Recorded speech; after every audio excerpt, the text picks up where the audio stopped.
You are what I'm looking for. I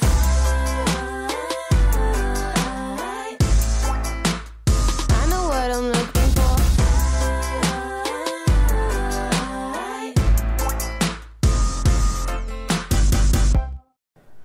Okay, for today's video, we're going to finish off this file folder box that I've created. Off camera, I had taken a piece of black cardstock and glued it to the base of my box and covered it in Mod Podge so that I have a nice sturdy base and I don't have to worry about it ripping.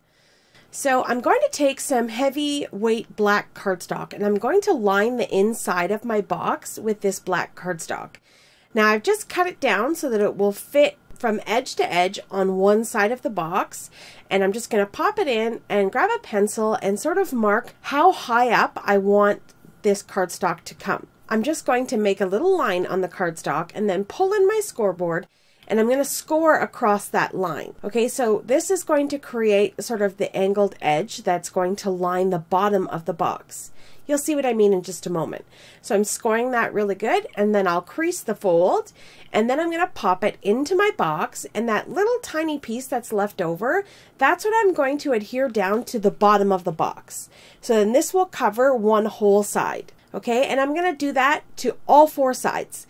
I'm going to do the same thing. I'm just going to cut down some cardstock that will fit and add some adhesive to adhere it to the sides and the bottom of the box. Now I've got these binder clips that I'm using so that the adhesive that's on the very, very top of the cardstock is going to adhere down to the edge, right to the very, very edge, and it's not going to be like, you know, stuck up or anything can catch on it. So I'm going to do that to all four sides, and then I'm going to cut one last piece that's going to fit to the bottom of my box. So it's just going to cover everything up, and then we're going to have a beautiful, clean and smooth look on the inside of this box. It was super easy, a couple of cuts and scores, and I didn't give you measurements here because I feel like everyone's box might be a little bit different. So just, you know, take some cardstock and trim little by little and get it to fit to the right size of your box. And then I'm just pressing in that adhesive so that everything is nice and smooth and sealed up all throughout the box. There we go. We're ready to move to the next step. Looks great. Now I'm going to take heavy base weight black cardstock and I'm going to cut it down to 8 inches, and then I'm going to cut 2.5 inch strips. I'm going to need a bunch of these. These are going to be little sort of dividers or resting places for all of my folders to sit inside the box so they don't kind of slip and fall down. And you'll see what I mean in just a minute. So I'm going ahead and cutting a bunch of 2.5 inch strips. So again, these are 2.5 by 8, and I'm not exactly sure how many I ended up getting. I want to say 10. And then I'm going to score them at 1/2 inch, 1.25 inch, and 2 inches. And I'll do that to all of them in my scoreboard across the 2.5 inch side and scoring at 1/2 inch, 1.25 inch, and 2 inches. Okay. And then once those are done, I'm going to crease the folds. I'm going to fold it in half and then crease that fold down. And then I'm going to fold the little 1/2 inch strips the opposite way. Okay, so we're creating a little tent fold basically. And the center piece is just a little bit bigger than the two little 1/2 inch pieces. So this is what we've got. Okay, it's going to look something like this, like kind of like the letter A. So I'm going to grab another piece of cardstock and I'm going to cut that down so that it sort of loosely fits on the bottom of my box. It's about 8 inches by 10.5 inches. Okay, so I'm going to trim that down, and then I'm going to start adhering my pieces to this piece of cardstock. So I'm just lining it up to make sure that everything fits good. So I'm going to apply adhesive in the center on that larger piece to adhere those pieces together. Okay, and then I'm going to apply adhesive on the bottom side of those two 1/2 inch strips. And I want to get that covered edge to edge, and then I'm going to line this piece up to the edge of the cardstock. So I'm just lining up the edges and getting it nice and straight. And I'll press in that adhesive, and then we're ready to continue adding.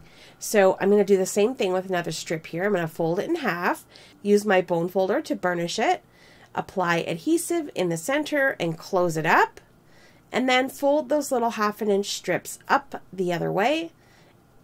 Use my bone folder to crease those folds as well. And then I'm going to apply adhesive on those 2 1/2 inch strips. Okay, so I open up the 2 1/2 inches so they're both sort of facing me, so it's easier to apply the adhesive. Okay, so I'm going to get those covered in my tape runner here, and I'm using a Kokuyuyo,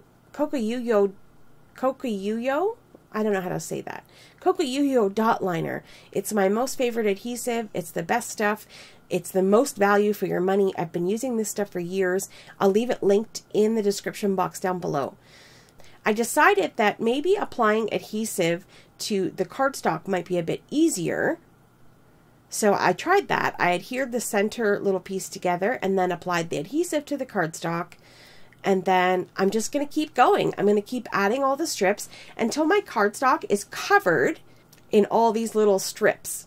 Okay, and then this piece is a removable insert that fits perfectly inside my box. No stress, it just goes right in there, and it's perfect to drop all of my file folders in. So then my folders have a nice resting place, and I don't have to worry about, you know, when I'm flipping through, I don't have to worry about the folders sliding underneath each other and falling down to the bottom. So this is going to help hold everything upright and make it easy to be able to flip through, and everything looks so great when it's done.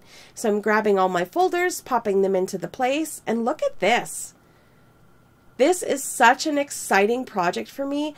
I have tons of ephemera. I'm addicted to the different Stamperia collections and 49 and Market collections where they have ephemera pieces that go with them. So now I can keep all of my little ephemera stored in one place. You can also use this for, you know, pre-cut card bases or cardstock scraps, things like that, and just have it on your desk so it's quick and easy to access, and it looks great. I love this project. I love the results, the way it looks. I mean, everything looks just so great on it. You can step this up and add some handles, add some embellishments, decorate the box more, whatever you want to do. And this project is complete. If you haven't seen the first 2 videos to this mini series, I will leave them linked on screen here in a playlist so you can check those out. Also, for this collection, I use Stamperia Magic Forest. And if you like that collection, check out the description box down below. I have a coupon code that you can use to get 10% off of your purchase at Hollow Tree Hobbies. This is a great local Canadian craft store, and I think you're going to love the stuff that they have. Okay, thank you so much for taking time out of your day to spend it here with me. I appreciate the support as always. Have yourself a lovely day, and I will see you in the next one. Bye!